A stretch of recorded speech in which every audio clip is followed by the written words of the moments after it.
नमस्कार, good morning. मैं ओम प्रकाश मेहरा आज आपको बीए पार्ट सेकंड राजनीति विज्ञान के सेकंड पेपर भारतीय राज्य व्यवस्था के टॉपिक भारतीय राज्य व्यवस्था के प्रमुख समस्याएं, भारतीय राज्य व्यवस्था के प्रमुख समस्याएं टॉपिक जो हमारा ये पहले वाले वीडियो से चल रहा है। पहले हमने भारतीय राज्य व्यवस्था के प्रमुख समस्याओं की बात की, तो उसमें नंबर 1 हमने बात की समस्याओं की अध्ययन किया आतंकवाद, दूसरा हमने अध्ययन किया जातिवाद। आज जो हमारा टॉपिक है ये है धर्म और सांप्रदायिकता। धर्म और सांप्रदायिकता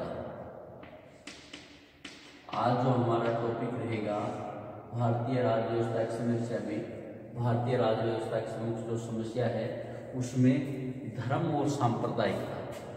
धर्म और सांप्रदायिकता के बारे में हम अध्ययन करने से पहले हमें इस बात को समझना होगा कि भारतीय राज्य व्यवस्था में धर्म की क्या भूमिका है, भारतीय संविधान में धर्म की क्या भूमिका है। संविधान द्वारा भारत को एक धर्मनिरपेक्ष राज्य घोषित किया गया। संविधान किसी भी दृष्टि से किसी धर्म को राष्ट्र धर्म नहीं मानता, किसी धर्म को प्रोत्साहित नहीं करता।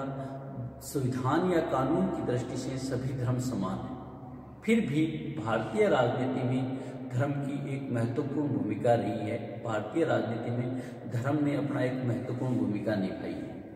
हम धर्मनिरपेक्ष राज्य की स्थापना तो कर पाए हैं, किंतु धर्मनिरपेक्षता समाज की नहीं है। धार्मिक विभिन्नताओं के कारण समाज के विभिन्न प्रकार से तनाव पैदा होते हैं। इन तनावों को बढ़ाने में राजनीति की भूमिका अदा करती है। ये जो धार्मिक तनाव है इनको बढ़ाने में हमारे राजनीति की महत्वपूर्ण भूमिका निभाते हैं।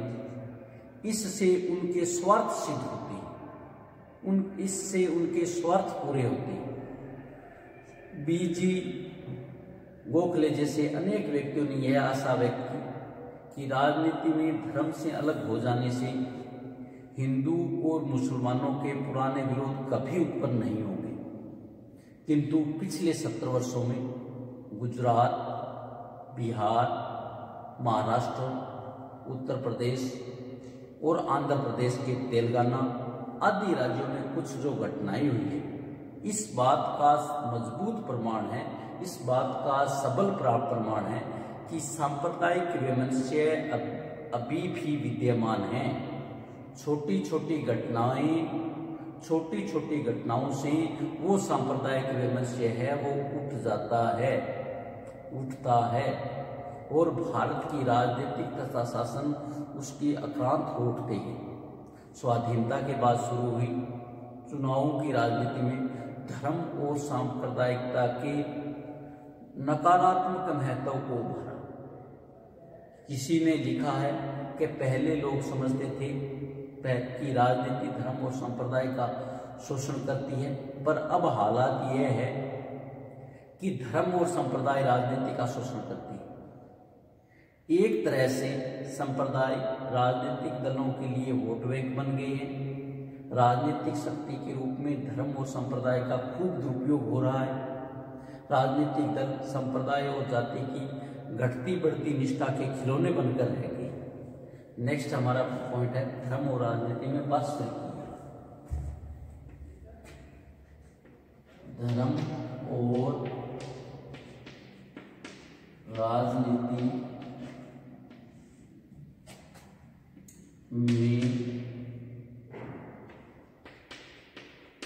पारस्परिक क्रिया। धर्म और राजनीति में पारस्परिक क्रिया। धर्म और राजनीति में आपस में कौन कौन सी गतिविधि होती है। भारतीय राजनीति के निर्धारक तत्वों में धर्म और सांप्रदायिकता अत्यंत प्रभावशाली तत्व माना जाता है। धर्म का प्रयोग राजनीति में जहां एक ओर तनाव उत्पन्न करने के लिए किया जाता है, वहीं दूसरी ओर प्रभाव और शक्ति के अर्जित करने के लिए भी धर्म को माध्यम मान लिया गया है। धर्म के आधार पर राजनीतिक दलों का निर्माण होता है, चुनाव में समर्थन प्राप्त करते हैं और मत प्राप्त करने के लिए भी धर्म का सहारा लिया जाता है। जनता से की जाने वाली अपीलों, उन्हें दिए जाने वाले आश्वासनों, निर्वाचनों में प्रत्याशियों का चयन और मतदान व्यवहार में धर्म का राजनीतिक स्वरूप देखने को मिलता है। धर्मनिरपेक्ष संविधान अपनाए जाने के बाद भी धर्म और संप्रदाय भारतीय राजनीति के स्वरूप में जिन ढंगों से प्रभावित करते हैं, जिन क्रियाओं में प्रभावित करते हैं, उनमें नंबर 1 पॉइंट वाइज हम अध्ययन करते हैं। तो नंबर 1 आता है धर्म और राजनीतिक दल। धर्म और इनकी जो पार्श्विक क्रियाओं का अध्ययन करते हैं, धर्म और राजनीतिक दल। धर्म और राजनीतिक दल। स्वाधीनता के बाद धर्म और संप्रदाय के आधार पर भारत में राजनीतिक दलों का गठन हुआ है। इनमें हम कुछ उदाहरण दे सकते हैं। मुस्लिम लीग, शिरोमणि अकाली दल, राम राज्य परिषद, हिंदू महासभा आदि राजनीतिक दलों के निर्माण में धार्मिक और सांप्रदायिक तत्वों की महत्वपूर्ण भूमिका रही। यदि सांप्रदायिकता एक रोग है तो वह संक्रामक भी है, तो इन दलों के शासन और राजनीति के प्रभाव को सहज ही आंका जा सकता है। ये सांप्रदायिक दल राजनीति में धर्म को प्रधानता देते हैं, धर्म के आधार पर चुनाव में प्रत्याशियों का चयन करते हैं और संप्रदाय के नाम पर वोट मांगते हैं। धर्म के आधार पर गोवध को बंद करवाने आदि मुद्दे उठाते हैं। प्रोफेसर मॉरिस जोन्स ने लिखा है, यदि सांप्रदायिकता संकुचित अर्थ में लिया जाए, अर्थात कोई राजनीतिक पार्टी किसी धार्मिक समुदाय में राजनीतिक दावों की रक्षा के लिए बनी हो, तो कुछ पार्टियां ऐसी हैं जो स्पष्ट रूप से अपने आप को सांप्रदायिक कहती है। जैसे मुस्लिम लीग ने, जो भारत में सिर्फ दक्षिणी भारत में रह गई है, जो मालाबार गोपला समुदाय के बल पर केवल केरल में शक्तिशाली है, सिखों की अकाली पार्टी जो पंजाब में ही है, हिंदू महासभा जिनका अब कोई प्रभाव क्षेत्र नहीं रहा। जनसंघ पर भी सांप्रदायिकता होने के आरोप लगाए जाते थे तथा 1991 से 97 के वर्षों में भारतीय जनता पार्टी ने अपने आप को जिस प्रकार मंदिर विवाद के साथ जोड़ा, उसके आधार पर इस पार्टी पर भी कुछ लोगों ने सांप्रदायिकता के आरोप लगाया जाता है। वस्तुतः कांग्रेस और साम्यवादी दल सहित अन्य राजनीतिक दल भी सांप्रदायिकता से मुक्त नहीं है। केरल में ईसाई समुदाय के साथ कांग्रेस का ऐसा कंठ जोड़ रहा है कि इसे सांप्रदायिक कहा जा सकता है। यहाँ तक साम्यवादियों ने भी कुछ जगहों पर कतिपय प्रयोजनों के लिए, कुछ उद्देश्यों की पूर्ति के लिए सांप्रदायिक क्षेत्र तैयार किया है। पहला जो वास्तविक किया है वो है धर्म और राजनीतिक दल। राजनीतिक दलों का गठन धर्म के आधार पर किया गया है और उन्होंने सफलता प्राप्त की है। दूसरा है धर्म और निर्वाचन।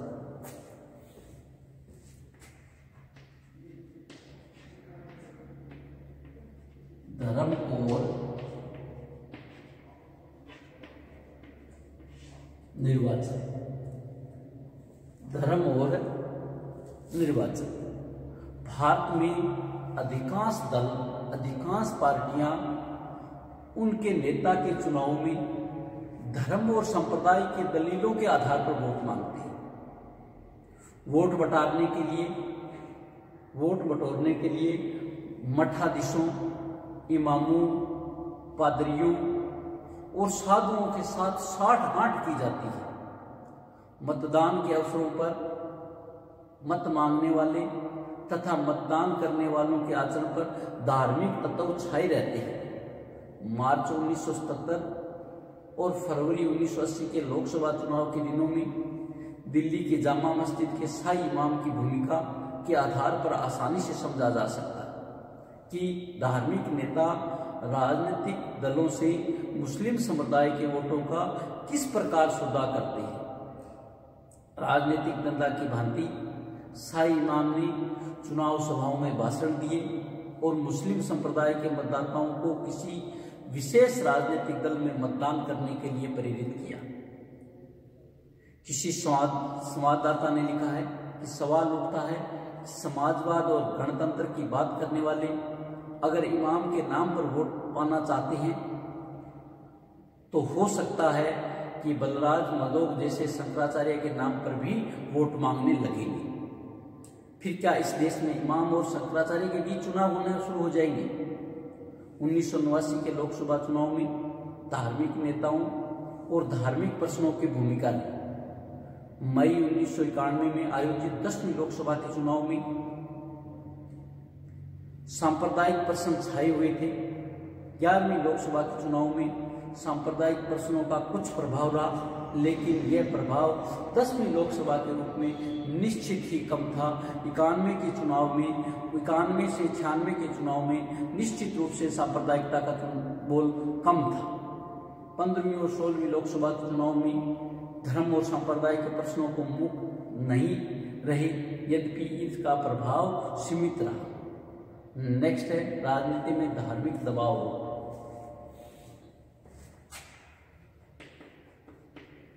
राजनीति में धार्मिक दबाव।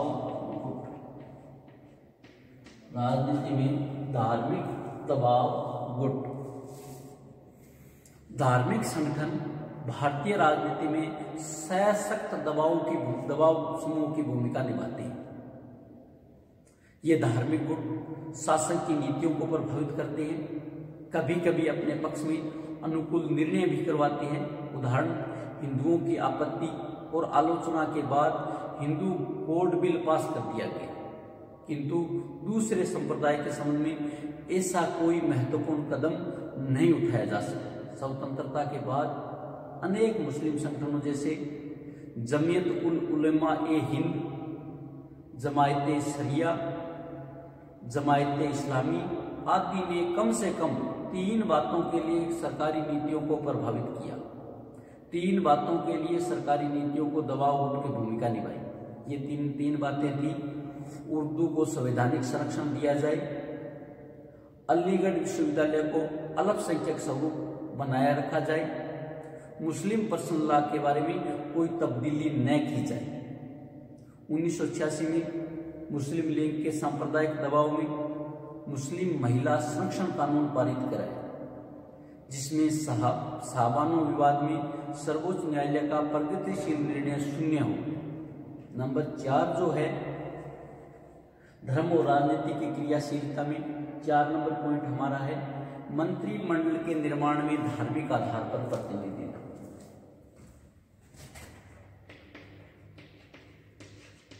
मंत्रिमंडल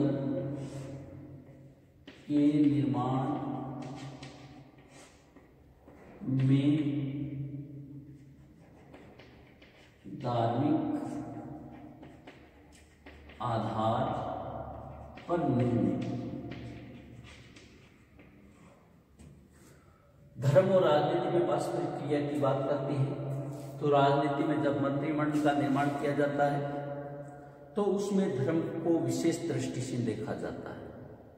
केंद्र और राज्यों के मंत्रिमंडल बनाते समय सदैव इस बात का ध्यान रखा जाता है कि प्रमुख संप्रदायों, धार्मिक विश्वास वाले व्यक्तियों को प्रतिनिधित्व मिल जाए। प्रमुख संप्रदायों या धार्मिक विश्वास वाले व्यक्तियों को हमें प्रतिनिधित्व दिया जाना है। केंद्रीय मंत्रिमंडल में अल्पसंख्यकों जैसे मुसलमानों, सिखों और ईसाइयों को सदैव प्रतिनिधित्व दिया जाता है। ये धर्म और राजनीति की पारस्परिक क्रिया है। 5 नंबर इसी में धर्म और राजनीति की पारस्परिक क्रिया में हम अध्ययन करते हैं धर्म और राष्ट्रीय एकता।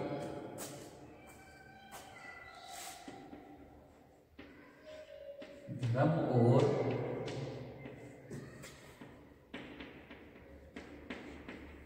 राष्ट्रीय एकता।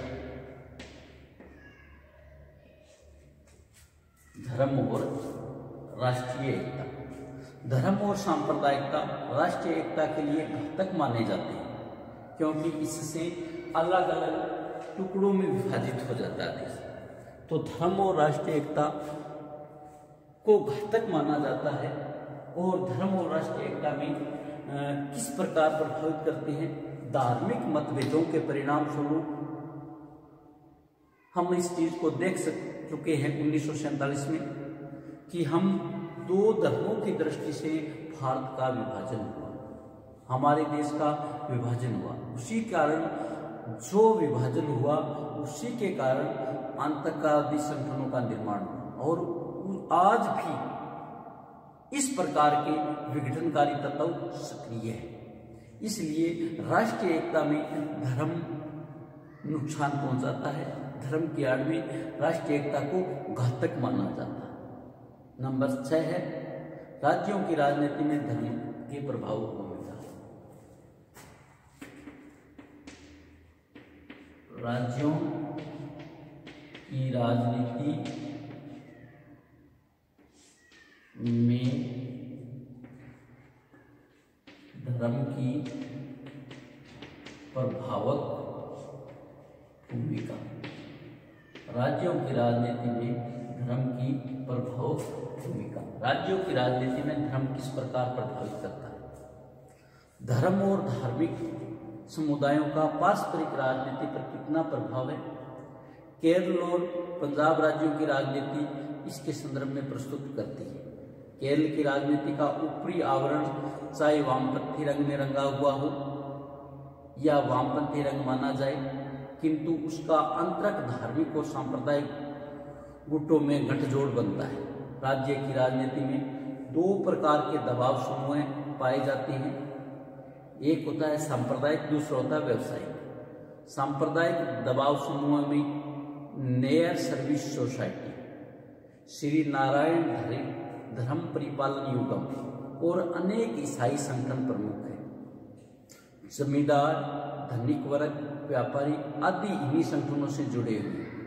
अतः ये सांप्रदायिक और धार्मिक गुट शासन की निर्णय प्रक्रिया को प्रभावित करते हैं और प्रगतिशील समझने वाले साम्यवादी दल भी केरल में धार्मिक दबाव गुटों से अपना तालमेल बिठाकर चुनावी राजनीति का खेल खेलते हैं। धर्म और राजनीति की अंतः क्रियाओं को समझने के लिए पंजाब राज्य की राजनीति विशिष्ट महत्व रखती है। पंजाब की राजनीति अकाली दलों की आंतरिक राजनीति तथा सशक्त और समर्थ शिरोमणि गुरुद्वारा प्रबंध समिति के निर्वाचन के इर्द गिर्द घूमती रहती है। अधिक दूर न जाकर पिछले 2-3 वर्षों में राजनीति की घटनाओं का विश्लेषण करें तो धर्म की राजनीति भूमिका का अनुमान लगाया जा सकता है। ये था हमारा धर्म और संप्रदाय में ये हमें धर्म की चर्चा की, धर्म की राजनीतिक पारस्परिक की चर्चा की। नेक्स्ट जो हमारा पॉइंट है इसमें नेक्स्ट जो हमारे करना है सांप्रदायिकता का अर्थ।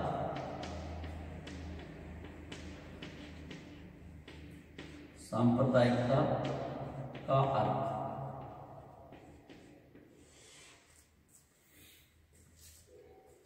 सांप्रदायिकता के अंतर्गत वे सभी भावनाएं और क्रियाकलाप आ जाते हैं जिसमें किसी धर्म अथवा भाषा के आधार पर या फिर किसी समूह के विशेष हितों पर बल दिया जाए। उन हितों को जो राष्ट्रीय हितों से भी अधिक प्राथमिकता दी जाए और उन समूह में पृथकता की भावना उत्पन्न की जाए और उनको प्रोत्साहित किया जाए, ये सब सांप्रदायिकता में आता है। फारसियों, बौद्धों, जैनों तथा ईसाइयों के अपने अपने संगठन, साथ ही वे अपने सदस्यों की हितों के साधना में लिप्त रहते हैं, परंतु ऐसे संगठनों को सामान्यतः सांप्रदायिकता नहीं कहा जाएगा क्योंकि वे किसी पृथकता की भावना से प्रेरित नहीं हैं। इसके विपरीत मुस्लिम लीग, मुस्लिम मजलिस, हिंदू महासभा, बजरंग दल, और कुछ ऐसे संगठनों को हम सांप्रदायिकता कहा जाएगा क्योंकि ये धार्मिक कट्टरता के भाव को अपनाकर धार्मिक अथवा भाषा समूह के अधिकारों तथा हितों के राष्ट्रीय हितों से ऊपर रखती है। ये अपने जो हित है इसको राष्ट्रीय हितों से ऊपर रखती है। सामान्यतः एक संप्रदाय का जो दृष्टिकोण है वह समाज विरोधी होता है। उसको समाज विरोधी इसलिए कहा जा सकता है क्योंकि वह अपने समूह के संकीर्ण हितों को पूरा करने के लिए, अपने समूह के हितों को पूरा करने के लिए अन्य समूहों और संपूर्ण देश के हितों की अवहेलना करने से पीछे नहीं हटता। सांप्रदायिक संगठनों का उद्देश्य शासकों के ऊपर दबाव डालकर अपने सदस्यों के अधिक सत्ता प्राप्त करना, अपने सदस्यों की अधिक प्रतिष्ठा प्राप्त करना और अपने सदस्यों को अधिक अधिकार दिलाना। जब तक समुदाय जानबूझकर धार्मिक सांस्कृतिक भेदों के आधार पर राजनीतिक मांगे रखने का निर्णय करता है, तब सांप्रदायिक चेतना संप्रदायवाद के रूप में एक राजनीतिक सिद्धांत बन जाती है। भारतीय स्वायत्तता को तब सांस्कृतिक स्वायत्तता सुरक्षित रखने की अनिवार्यता शर्त घोषित किया जाता है। नेक्स्ट है भारतीय राजनीति में सांप्रदायिकता का उपयोग।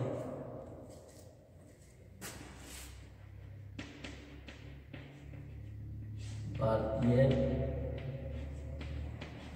राजनीति में सांप्रदायिकता का उद्देश्य। भारतीय राजनीति में सांप्रदायिकता का उद्देश्य मानव इतिहास में धर्म के नाम पर सदैव विवाद उठते रहे। भारत में भी यही स्थिति रही।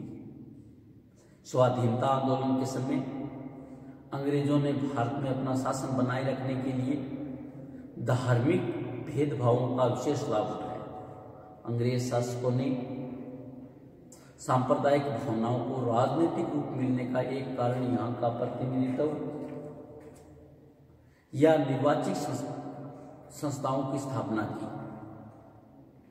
अंग्रेज लोग भारत में प्रतिनिधित्व का अर्थ अलग अलग समूहों, अलग अलग वर्गों, अलग अलग हितों, अलग अलग क्षेत्रों, अलग अलग संस्थाओं, अलग अलग संप्रदायों का प्रतिनिधित्व समझते थे। उन्होंने भारत में अनेक संप्रदायों और जातियों की समस्या को स्वाभाविक अस्तित्व बोध या एक दूसरे की वापस आपसी वैमनस्य की समस्या समझा और उसका उपाय अलग अलग धार्मिक समूहों के पृथक पृथक प्रतिनिधियों को देने में समझा। भारत में सांप्रदायिकता की समस्या ब्रिटिश शासन के समकालीन है। अंग्रेजों ने भारत में फूट डालो और राज करो की नीति अपनाई ताकि हिंदुओं और मुसलमानों को लड़ाते रहें और भारत में अपनी हुकूमत चलाते रहें। भारत में ब्रिटिश साम्राज्य के निर्माण और विकास में जितना अंग्रेजों की कूटनीतिक चाल का हाथ रहा, उतना ही योगदान हिंदुओं और मुसलमानों के बीच राजनीतिक संघर्षों का भी रहा। वास्तव में समस्या ये थी कि भारत में बसने वाले सभी वर्गों, हिंदू, मुस्लिम, सिख, ईसाई आदि राजनीति में सत्ता में हिस्सा लेने की मांग कैसे संतुलित किया जाए। भारतीय राजनीति में ब्रिटिश सरकार, कांग्रेस तथा लीग का एक त्रिभुज बन गया, जिसने सांप्रदायिकता को आधार बनाने के लिए नए नए गुल खिलाए, नए नए तरीके अपनाए। भारत में सांप्रदायिकता विभिन्न वर्गों के निहित स्वार्थों के पारस्परिक संघर्ष की अभिव्यक्ति है। इन निहित स्वार्थों ने अपने इस संघर्ष को सांप्रदायिकता का जामा पहना रखा। विभिन्न संप्रदायों के पेशेवर वर्गों के पदों तथा स्थानों पर लड़ाई इस छद्म रूप से लड़ी जाती रही। इस प्रकार भारतीय राजनीति में सांप्रदायिकता का उदय अंग्रेजों के शासनकाल से। नेक्स्ट है भारत में सांप्रदायिक राजनीति का विकास। भारत में सांप्रदायिक राजनीति का विकास। उदय का कारण तो यह था कि अंग्रेजों की नीतियों के परिणाम स्वरूप भारत में सांप्रदायिकता का उदय हुआ। और फिर सांप्रदायिकता का विकास कैसे हुआ? अंग्रेजों के आने से पूर्व भारत में हिंदू शासकों और मुस्लिम नवाबों के हाथ में सत्ता थी। ईस्ट इंडिया कंपनी उनसे डरती थी, फलतः उन्होंने हिंदुओं की सहायता और सहानुभूति देने की कोशिश की। पलासी के युद्ध के बाद जब कंपनी के हाथ में शासन सत्ता आने लगी तो उन्होंने मुसलमानों के प्रति सेतुला व्यवहार किया और हिंदुओं को नौकरियों में प्रोत्साहित देकर मुसलमानों के प्रति अपेक्षा की नीति अपनाई। बहावी आंदोलन के रूप में मुस्लिम असंतोष व्यक्त हुआ। सन 1857 की क्रांति में हिंदुओं और मुसलमानों ने मिलकर अंग्रेजों का विरोध किया, लेकिन अंग्रेज इसे मुस्लिम विद्रोह मानते थे, जिसके माध्यम से मुसलमानों की मुगल शासन की स्थापना करने की चेष्टा की थी। अतः उन्होंने मुसलमानों के विरोध और दमन की नीति अपनाई, लेकिन कुछ समय बाद हिंदुओं के विकास, उन्नति और आधुनिकीकरण की बढ़ती हुई प्रवृत्ति से अंग्रेज अब हिंदुओं से डरने लगे। अब उन्होंने मुसलमानों से मित्रता की चातुर्यपूर्ण नीति अपनाई। इसके फलस्वरूप 1893 में Mohammedan Anglo oriental defence association की स्थापना हुई।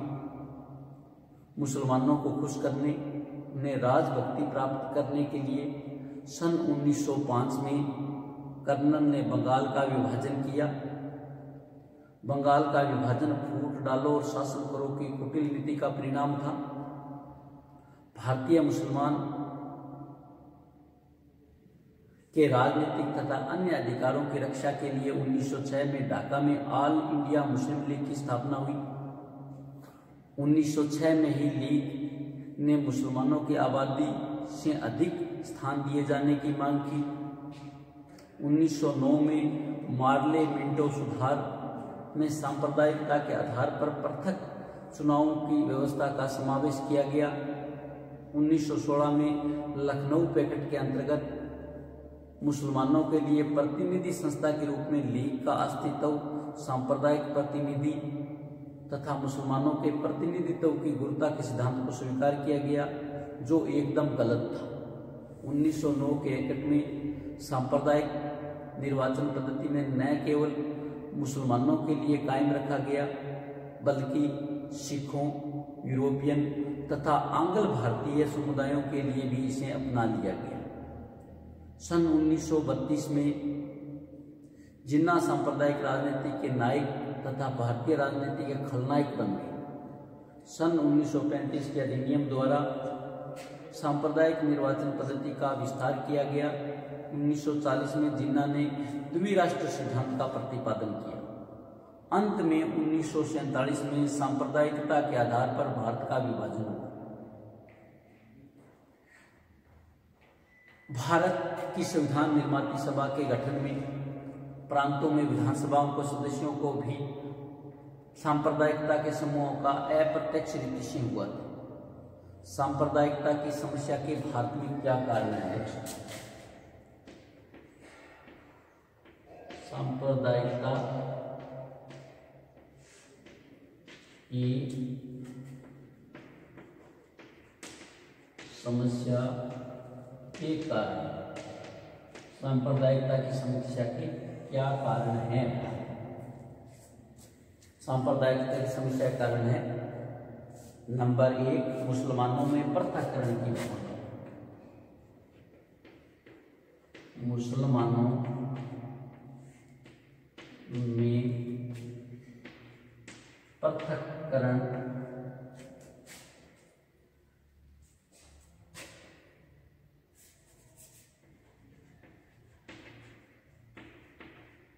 करण की भावना।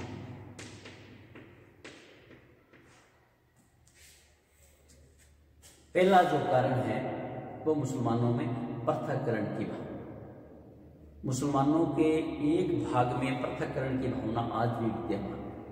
वे अपने आप को राष्ट्रीय धारा में शामिल नहीं कर पाए।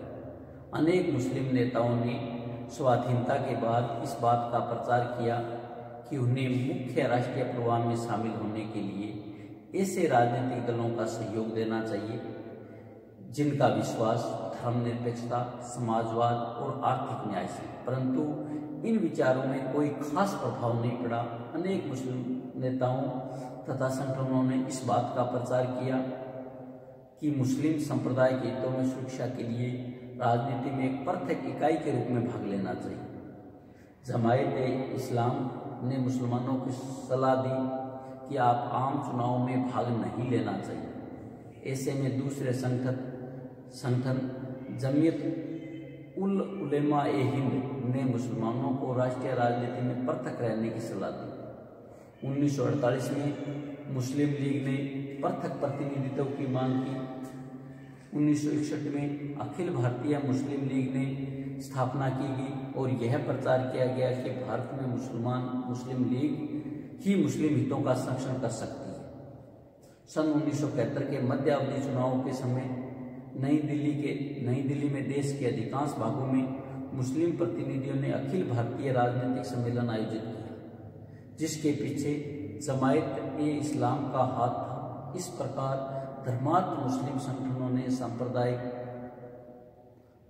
का स्वतंत्रता के बाद भी कभी उन्मूलन नहीं होने दिया। नेक्स्ट है मुस्लिमों का आर्थिक और शैक्षणिक दृष्टि से पिछड़ा।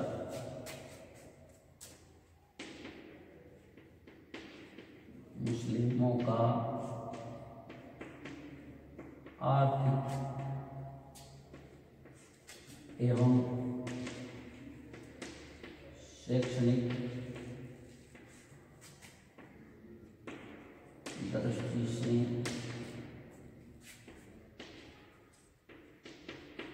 पिछड़ापन।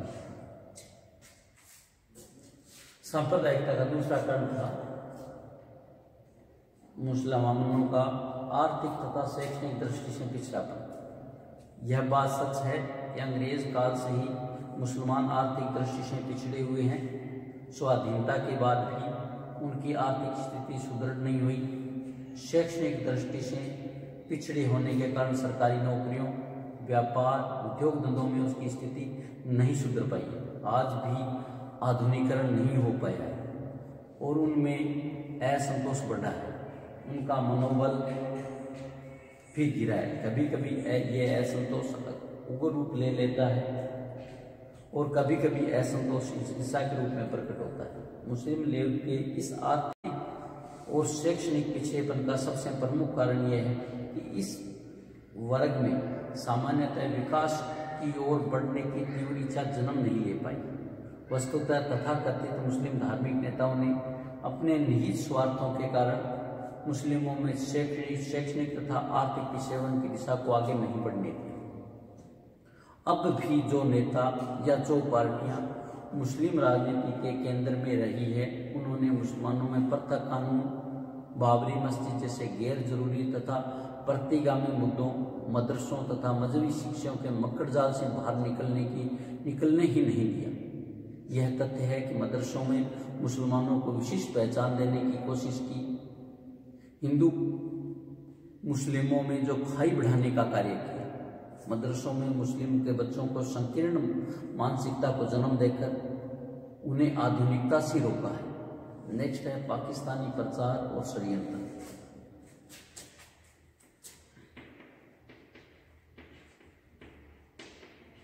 पाकिस्तानी प्रचार और षड्यंत्र।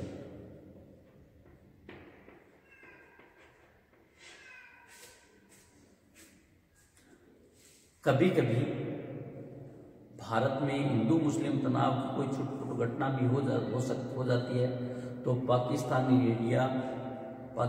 रेडियो तथा समाचार पत्र इसको राजनीतिक दूर देने के प्रयास करते हैं। वे भारत सरकार की आलोचना करते हैं तथा ऐसी घटनाओं को हिंदुओं द्वारा मुसलमानों का जातिवाद कहकर पुकारते हैं। पाकिस्तान ऐसा इसलिए करता है जिससे वह सांप्रदायिक भावना को उत्तेजित कर सके। भारत में गरीब और अशिक्षित मुसलमान इस बात को मान बैठते हैं कि पाकिस्तान उनकी हितों की रक्षा करने के लिए कह रहा है। 1981 से 1993 के वर्षों में पाकिस्तान ने हिंदुओं और सिखों के बीच भी सांप्रदायिक विद्वेष की स्थिति खड़ी की और बनाए रखने का संभव प्रयास किया। नेक्स्ट है हमारा संकुचित हिंदू राष्ट्रवाद। संकुचित हिंदू राष्ट्रवाद। संकुचित हिंदू राष्ट्रवाद। हिंदू धर्म मूलतः उदारता और सहिष्णुता प्रधान रहा है, लेकिन मुस्लिम सांप्रदायिकता की प्रक्रिया तथा चुनावी राजनीति में छल प्रयोगों में कुछ अंशों में संकुचित हिंदू राष्ट्रवाद की स्थिति को जन्म देती है। इस स्थिति में कुछ तत्वों को द्वारा कहा जाने लगा कि भारत हिंदुओं का देश है। संकुचित हिंदू राष्ट्रवाद मुस्लिम सांप्रदायिकता और ईसाई सांप्रदायिकता आदि को बढ़ावा देने का कार्य करता है, लेकिन यह संकुचित हिंदू राष्ट्रवाद हिंदुत्व की मूल धारा नहीं है। इसे हिंदू जनसंख्या के बहुत थोड़े भाग ने अपनाया है और इस धारा का विस्तार हो पाएगा ऐसा सोचने का कुछ सबल आधार नहीं है।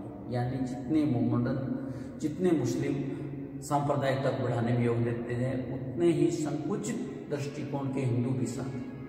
नेक्स्ट है सरकार की उदासीनता। सरकार की उदासीनता।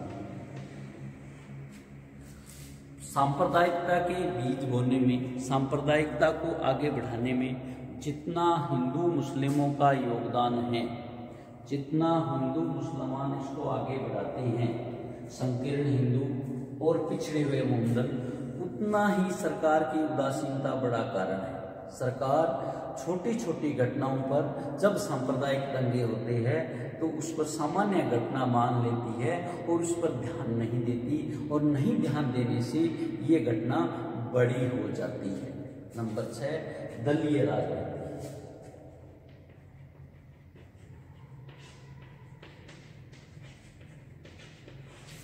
दलीय राजनीति भी, दल की राजनीति भी प्रत्यक्ष और परोक्ष रूप से सांप्रदायिकता को बढ़ाने में योगदान देती है, सांप्रदायिकता को बढ़ाने में महत्वपूर्ण भूमिका निभाती है। तो आज हमने भारतीय राज व्यवस्था के सम्मुख जो समस्याएं थी, उस समस्याओं में हमने धर्म और सांप्रदायिकता की बात की। सबसे पहले हमने धर्म को समझने की कोशिश की, फिर हमने धर्म और राजनीति में आपसी में क्रियाएं क्या होती है उनको समझा। धर्म और राजनीतिक दलों के मध्य क्रिया होती है, धर्म और निर्वाचन में क्रिया होती है, धर्म और धार्मिक दबाव से सक्रिय हो जाती है, और मंत्रिमंडल के निर्माण भी धार्मिक आधार पर किया जाता है। धर्म और राष्ट्रीय एकता की बात की, धर्म की राजनीति से धर्म को प्रभावता की भूमिका की बात की, फिर हमने सांप्रदायिकता की बात की। सांप्रदायिकता का अर्थ को समझा।